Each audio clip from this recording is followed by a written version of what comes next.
ہاں ہاں، آپ اجازت کیا ہے؟ حضور حدیث شریف میں آیا ہے لو اگر آپ کانا مجھے اجازت دیں گے میں چپ کر جاؤں گا. لوگ حدیث شریف میں آیا ہے لو کانا بعدی نبیًا لکانا عمرن، یعنی اگر میرے بعد کوئی نبی بن سکتا کہاں تو عمر عمرون تو نہیں ضرور آیا. نبی بنتا. حضرت عمر کے بارے میں ہے. ہاں عمرون تو نہیں آیا. لکانا عمرا. حضور اس کا کیا مطلب ہوگا؟ اس کا مطلب ہے کہ حضرت عمر کے اندر وہ صفات موجود تھیں جلالی جو نبوت کا تقاضا کرتی ہیں.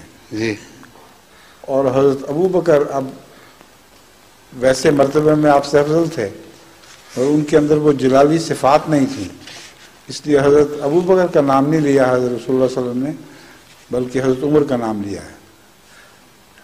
اگر میرے بعد سے مراد میرے سوا ہاں جی. کسی اور کو نبی بنانا ہوتا تو اللہ تعالیٰ عمر کو نبی بناتا. جی جزاکم اللہ. حضور